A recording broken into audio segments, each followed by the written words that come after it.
जय श्री कृष्णा। आप सभी स्वस्थ रहें, सुरक्षित रहें और खूब खुश रहें। हर दिन यह मेरी अभिलाषा है। सुबह की चाय के साथ गुड मॉर्निंग। और आज सुबह सबसे पहले तो वही जो कल आपको बताया था, मोटर लगा रहे हैं। तो मोटर लगाई थी और फिर अभी बंद करने का टाइम हो गया। 7:20 पे आज मोटर लगाई थी, इसलिए 8:20 पे मोटर बंद करने जा रही हूँ। 1 घंटे चलती है मोटर और पानी टंकी में भरता रहता है। दिन भर में 4 बार लगाते हैं, 3-4 घंटे के अंदर में। और फिर जब हमारे यहाँ 12 दिन, 15 दिन, 10 दिन में कभी भी जब वो नगर पालिका वाले आते हैं ना पानी, तब फिर वो मीठा पानी वो सारा दिन चलता है। ये बोरिंग वाला है। पानी तो बरसा ही नहीं, बारिश हुई नहीं। एक दिन हुई थी लेकिन थोड़ा माहौल बदला है, हरियाली तो दिखाई दे रही है, पर वो बात नहीं है जो ना बरसात में होती है। और ऐसे सोचो तो जुलाई भी ख़त्म होने को आ रहा है। जुलाई में ऐसा होता था पहले कि बहुत आए दिन रेनी डे चलता था। काफ़ी साल पहले की बात है। यहाँ भूसावल की नहीं कह रही हूँ, मैं यूं ही कह रही हूँ हर तरफ। लेकिन इस बार तो बारिश के कुछ ऐसे असर नज़र नहीं आ रहे हैं। हम तो चाहते हैं हर दिन हो जाए रेनी डे, तो बढ़िया पानी भी आ जाए। और मैं बना रही हूँ सेव मुरमुरा। सेव मुरमुरा बहुत ही टेस्टी और हल्का स्नैक है, जिसके लिए कढ़ाई पे मैंने थोड़ा सा तेल गरम किया है और गरम तेल में हींग और हल्दी पाउडर डाली है। इसके बाद करी पत्ता एकदम बारीक काट करके डाला है। जैसे ही तेल, हींग और करी पत्ता अच्छे से फ्राई हो गया है, फिर इसमें डाल देंगे मुरमुरे और हल्का सा नमक और इसको भून लेंगे। कुरकुरा होने देंगे, मतलब ऐसे क्रिस्पी सा रहे, नमी सी ना रहे मुरमुरे में। और मैंने सिर्फ हल्दी, नमक और हींग डाली है और करी पत्ता। आप चाहें तो इसमें और भी जो चीज़ें आपको पसंद हैं वो भी मिक्स कर सकते हैं, पर इस बार मैं एकदम प्लेन वाला सेव मुरमुरा बनाने वाली हूँ। मुरमुरे को बस सेक लेंगे, कुरकुरापन आ जाए, फिर इसमें डालेंगे सेव। सेव कोई सी भी डाल सकते हैं आप, बारीक वाली, मोटी वाली, तीखी, चटपटी, लहसुनिया सेव, जैसा भी आपको सेव पसंद है। तो इनका रंग देख के समझ में आ रहा है तीखी वाली हैं, मस्त चटपटी सी, इसीलिए मैंने मुरमुरे में कुछ भी मिक्स नहीं किया। सेव में, मुरमुरे में ये सेव मिक्स करके बहुत ही हल्का और टेस्टी वाला नाश्ता तैयार हो जाता है, जो कि आपने देखा झटपट से बन जाता है। तो ये इवनिंग स्नैक्स के लिए बहुत बढ़िया है। मैं अक्सर ही मुरमुरे का अलग अलग तरीके का बना के रख लेती हूँ। आप चाहें तो इसमें मूंगफली के दाने डाल सकते हैं, थोड़े से कॉर्नफ्लेक्स फ्राई करके डाल सकते हैं, वो डिफरेंट तरीके की होती है। इसमें मिक्सचर नमकीन भी डालते हैं, सेव पापड़ी डाल सकते हैं। तो ये इसमें मैंने सिर्फ सेव डाले और अच्छे से मिक्स कर दिया। अब इसे ना किसी भी एयर टाइट ढक्कन लगा के, एयर टाइट लिड वाले तो यूज़ होते ही हैं कंटेनर। मैं आपके साथ कुछ टिप भी शेयर करने वाली हूँ। जैसे कोई बार ना स्टील के डब्बों में हमें भर के रखना है और उसकी लिड अगर ज़्यादा टाइट नहीं है, तो आप ढक्कन लगाते वक्त उसमें कुछ पेपर या फिर प्लास्टिक ऐसे रख दो ना, और फिर उस ढक्कन को बंद करो, तो वो थोड़ी सी सख्त हो जाता है, टाइट हो जाता है। तो यहाँ पर मैंने डब्बे में भर दिया है, एकदम ड्राई कंटेनर में भरना ये मुरमुरे वगैरह, ताकि बढ़िया क्रिस्पी रहे। और ज़्यादा दिन तो ये चलते ही नहीं है, चाय के साथ लेके बैठो शाम को थोड़ा थोड़ा, और बच्चों को कभी हल्की फुल्की भूख है तब भी ये बढ़िया आइटम रहता है। आप इसी में भेल भी बना सकते हैं, मतलब भेल की सारी चीज़ें चॉपिंग कटिंग करके इसी सेव मुरमुरे में मिक्स करके, वो भी टेस्टी लगता है। और लंच की तैयारी कर रही हूँ क्योंकि हस्बैंड को खाना खा के ड्यूटी के लिए निकलना है। उनकी नाइट ड्यूटी भी थी कल, तो फिर अभी आए हैं सुबह और अभी फिर उनको जाना है ड्यूटी के लिए। तो वही मैंने सोचा कि नाश्ता बना के कोई मतलब नहीं है, सीधा खाना बनाती हूँ। और आए दिन यही होता है ड्यूटी की वजह से। अभी कल ही मुझे कोई एक बार बोल रहा था कि लंच बॉक्स की रेसिपी बताएं। अब मैं क्या ही बताऊँ, हमारे यहाँ कहाँ है लंच बॉक्स, सीधा हमारे यहाँ लंच का रूटीन है, खाना खाएं, ड्यूटी जाएं, और उसी में भलाई है। वरना इन लोग के आने जाने का कोई भरोसा नहीं है। तो इसलिए एक बार खाना खा के निकले, भले ही दोबारा आ गए 3-4 बजे लंच टाइम के लिए उनके हिसाब से, तो ठीक है, नहीं आए तो कुछ नहीं होता ना। इस वजह से हाफ लौकी है और एकदम प्यारी वाली लौकी है, स्लिम ट्रिम वाली, कोई बीजे नहीं है इसमें, तो मैंने छील के कद्दूकस कर लिया है। इसमें डाला है बेसन, हल्दी, नमक, मिर्ची, थोड़ी सी अजवाइन, थोड़ा सा ताज़ा हरा धनिया, बस। अब इन सबको मिक्स कर लेंगे। हल्दी, मिर्ची और अजवाइन मसालों में डाली है, नमक और हरा धनिया और बेसन। लौकी के कोफ्ते मैं कई बार बनाती हूँ, अब मुझे थोड़ा इनका एक आइडिया लग गया है, जिससे लौकी के कोफ्ते बिल्कुल भी सख्त नहीं बनेंगे, एकदम सॉफ्ट रुई जैसे लौकी के कोफ्ते। पहले मेरे से भी कई बार बीच बीच में सख्त हो जाते थे, अब मैंने इनको समझ लिया है करना क्या है। लौकी घिसी हुई हो ना, थोड़ी ज़्यादा सी रखती हूँ मैं, ठीक है, बेसन उतना कि जितने में वो पूरा बाइंड हो जाए। आप बिल्कुल रूही जैसे और भी बेहतरीन सॉफ्टनेस चाहते हैं तो आप थोड़े से पनीर ग्रेट करके डाल सकते हैं। मैंने कुछ भी नहीं डाला है, लेकिन ख़ास बात यह है कि लौकी के पानी को मैंने निचोड़ा नहीं है, उसी लौकी के पानी से ही बाइंडिंग कर ली है। बिल्कुल ऐसे अच्छे से प्रॉपर बाइंड हो जाए और गरम गरम तेल में आप ड्रॉप करो। भले ही वो शेप में आड़े तिरछे होंगे, पर मेरा यकीन मानो एकदम सॉफ्ट रुई जैसे ये कोफ्ते तैयार। खाने में भी सूखे ही कोफ्ते आप चाय के साथ बना सकते हैं। हमेशा ही प्याज और आलू के बनते हैं, इसलिए थोड़ा डिफरेंट टेस्ट करना हो और ये है कि हाँ भाई लौकी भी खा रहे हैं, खिला रहे हैं, तो ये बहुत ही बढ़िया ऑप्शन है। तो लौकी के पकौड़े भी बन जाते हैं। तो मैंने बनाए थे पकौड़े, यही सोच कर कि शायद मन कर जाएगा घर में इन लोगों को खाने का, तो खा लेंगे, लेकिन नहीं, सीधा खाना ही खाएंगे, उन्होंने खुद ही बोला। तो इसलिए कोई बात नहीं, क्योंकि नाश्ता कर लो, कुछ भी खा लो, अब एक दो तो कोई खाएगा नहीं, अगर नाश्ते की तरह खा लो पेट भर जाएगा, फिर खाना नहीं खाएंगे। पर ये बहुत ही टेस्टी है और एकदम सॉफ्ट है। बाहर से एकदम क्रिस्पी है और एकदम बाहर ब्राउन कलर जो आया है, लेकिन अंदर से एकदम सॉफ्ट। मैंने कोफ्ते जब खाए ना खाने में, तो जैसे ही रोटी का एक बाइट इसमें लगाया, एकदम तुरंत घुल जाए वाला। तो फिर फ्राई हो चुके हैं और अब इसकी ग्रेवी की तैयारी कर रही हूँ मैं। प्याज, अदरक, लहसुन, हरी मिर्ची और टमाटर। तो 2 प्याज लिए मैंने, एक थोड़ा बड़ा था, एक थोड़ा छोटा, और एक बड़े टुकड़े की अदरक ली है। आजकल अदरक ना वो गीली वाली आ रही है, तो ये बहुत अच्छी से पिस जाती है, रेशे भी नहीं रहते इसमें, तो ज़्यादा सा भी डाल सकते हैं, मतलब अपने पसंद के अनुसार। तो यहाँ पर मैंने 4-5 कली लहसुन ली हैं, 2 प्याज ली हैं, हरी मिर्ची 3-4, और अदरक बड़ा टुकड़ा, और हरे धनिया थोड़ा सा साथ में, और इन सबको एकदम फाइन पेस्ट बना लेंगे। जितना अच्छा मसाला पीसेगा ना, तो ग्रेवी में मतलब थिकनेस अच्छी रहेगी, वरना कई बार मोटा मोटा रहता है ना, तो वो थोड़ा अलग अलग सा लगता है ग्रेवी में। तो ये पीस गया मसाला, और इसी मसाले को भूनते हैं। कढ़ाई का मैंने एक्स्ट्रा सारा तेल निकाल लिया, जो हमने फ्राई किया था, सरसों का तेल था। फिर इसमें डाला, जितना तेल चाहिए उतना रखा।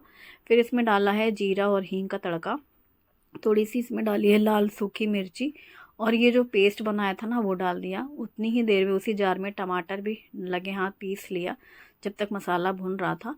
मसाला अच्छा भुन गया था, प्याज अदरक लहसुन हरी मिर्ची वाला, और सूखी लाल मिर्ची हमने डाली है, और इसके साथ ही हमने हल्दी पाउडर, धनिया पाउडर, मिर्ची पाउडर, होममेड गरम मसाला, और साथ में इसमें डाला है थोड़ा सा कसूरी मेथी। ये जो हमने कोफ्ते बनाए, तो थोड़ा सा बेसन थाली में लगा था 1 चम्मच, ये बहुत अच्छा टिप रहता है, ये 1 चम्मच बेसन, और ये जो गीला गीला सा था, इसको भी इसी के साथ में मसाले के साथ में भून लेंगे, जिससे मसाले के साथ में वो जो बेसन है ना वो भुन जाएगा, और इसकी वजह से ग्रेवी का टेस्ट बहुत अच्छा हो जाएगा, एक सौंधापन हो जाएगा बेसन वाला। साथ ही जैसे ही वो सारी चीज़ें भुन गई, फिर वो जो पिसा हुआ टमाटर है वो भी डाल करके इसी के साथ में भून लेंगे। टमाटर अच्छे से पीस के डालेंगे तो ग्रेवी में मिक्स हो जाता है। और हाँ, थाली में बचा कुछ आइटम पानी डाल के धुल करके वो धुलाई अभियान भी कर लिया। फाइनली ये मसाला अच्छे से भुन जाए। ऑयल मैंने ज़्यादा नहीं रखा है, आप चाहे तो थोड़ा इसमें ज़्यादा ऑयल रख सकते हैं, जिसमें सब्ज़ी में ऐसे ऊपर ऊपर तेल थोड़ा तैरेगा, दिखेगा तरी वाला, पर मैंने नहीं रखा।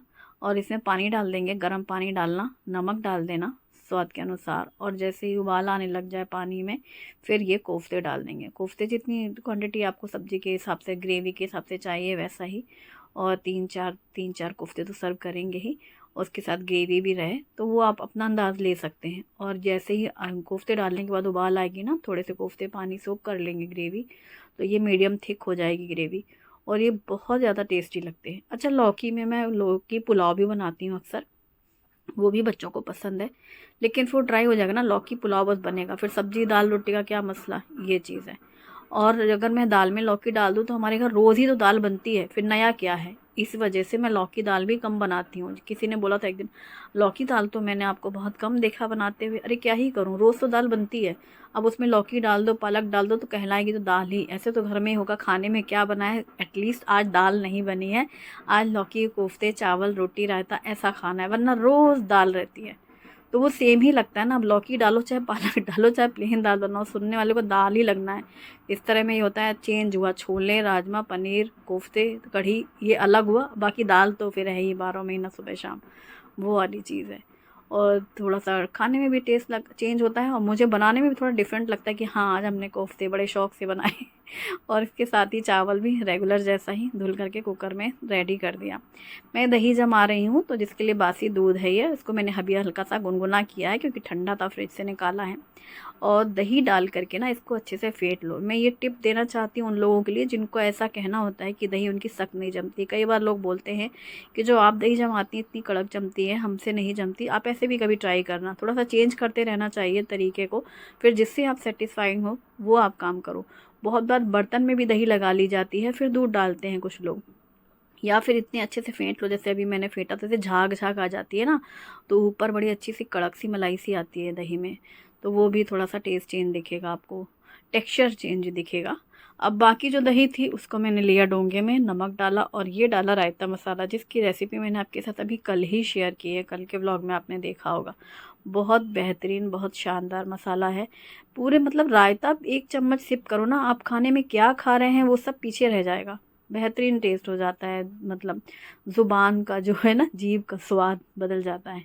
और इस रायते के मसाले ने तो मतलब काम भी आसान कर दिया। दही लो, फ्रिज से निकालो ठंडी दही, चाहे मसाला छाछ बनाओ चाहे रायता बनाओ, पानी कितना डालना है ये आपकी चॉइस है, नमक डालो, मसाला डालो, ब्लेंडर से ब्लेंड कर लो, तड़का लगाना है तो लगाओ, तो रायता बन जाएगा। और छाछ बनानी है तो बगैर तड़के के हो जाएगा तैयार। बूंदी डालो, खीरा भी डाल सकते हो आप, इसमें जो मर्ज़ी वो डालो। बीटरूट डालना है तो बीटरूट इसी के साथ में पीस के डाल दो। और तड़के के लिए 1 चम्मच तेल गरम करके राई जीरा हींग का तड़का और मिर्ची पाउडर और डाल दिया रायते में। तो मैंने डाली है बूंदी, बूंदी की जगह आप खीरा डालो, चाहे आप उबले हुए आलू मैश करके डालो तो आलू का रायता बन जाएगा। प्याज डालना है, प्याज हल्की सी भून करके डालो, कच्ची प्याज की जगह दही में। जैसे हम तड़का लगा रहे थे ना, तो तड़के के समय में ही आपने राई जीरा हींग डाला, हल्की सी प्याज भी उसी में डाल के भून लो, फिर उसको डाल दो दही में, तो प्याज का रायता बन जाता है। मतलब रायते की भी बहुत सारी इनोवेशन है, बहुत सारी वैरायटी, आप अपनी पसंद का कुछ भी बना सकते हैं। और ये रायता मसाला डालने के बाद रायते में जान आ जाने वाली है। और झटपट से मैंने खीरे छीले काटे, अभी 2 काटे हैं, फिर जब लंच टाइम पे मतलब हम लोग को चाहिए होगा तो फिर और छील काट लेंगे। और बढ़िया आ रहे हैं इस समय खीरे वगैरह, ऐसे हरे हरे से और बढ़िया पानी वाले, मतलब ड्राई ड्राई से नहीं है, रूखे टूखे नहीं है। जो मई जून का हाल था वो तो नहीं है एटलीस्ट। यानी आसपास तो कहीं बारिश हो रही है, हाँ भुसावल में नहीं हो रही। देख रहे हो, ऐसे लगता है चेहरे को देखो जैसे पसीने से तरबदर हैं, बस वो हाल है। और गरम गरम रोटियां सिक गई, खाना तैयार। तो इससे क्या होगा, हस्बैंड खाना खा के चले जाएंगे, हमारा भी खाना बन गया। अब अपना जब मर्जी है अपना निकालो और खाओ।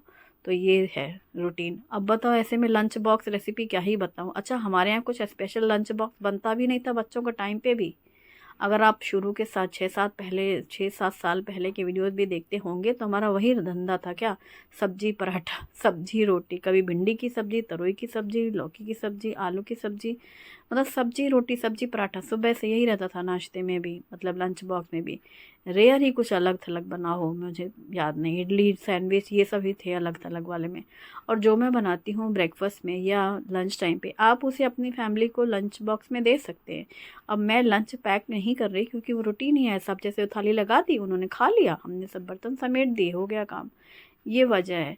अलग से तो अब मैं से पूछो भी तो भी मुझे नहीं पता कि लंच बॉक्स में क्या दे। हमने तो ज़िंदगी मतलब बच्चों को 12th तक केवल सब्जी रोटी सब्जी पराठा यही दिया है। और इसके बाद खाना तैयार है, फिर थोड़ी देर बाद शुभम बोलें कि ठीक है मम्मा लगा दीजिए, उनका भी खाना साथ में, फिर हम दोनों ने खाया और बस खाना हो गया दोनों का साथ में। क्लीनिंग पहले ही हो चुकी थी। यस है हमारा रूटीन। ये है दिसानो फ्यूजली पास्ता, 100% दुरुम व्हीट से बना है, no maida pasta, source of protein, ideal है हेल्दी स्नैक्स एंड सैलड के लिए, 0 कोलेस्ट्रॉल है, ट्रांस फैट फ्री और आर्टिफिशियल कलर नहीं है इसमें, किसी भी तरीके का फ्लेवर और प्रिजर्वेटिव नहीं है, ये 100% वेजिटेरियन है। ये Disano extra light olive oil daily cooking के लिए काफ़ी अच्छा है। इसमें आप फ्राइंग भी कर सकते हैं, कुकिंग भी कर सकते हैं और इसमें बहुत ही लाइट फ्लेवर और अरोमा होता है जो कि खाने का टेस्ट बिल्कुल भी चेंज नहीं होता। इसमें 0 कोलेस्ट्रॉल है और ये होममेड मेयोनीज के लिए बहुत अच्छा है, बैड कोलेस्ट्रॉल को भी कंट्रोल करके रखता है। और ये हमने बनाया है पास्ता जो कि बच्चों का हमेशा फेवरेट होता है। आप इसे बच्चों को लंच बॉक्स में दें या फिर ब्रेकफास्ट टाइम पे बनाएं। टेस्टी और हेल्दी है, ट्राई करके देखें।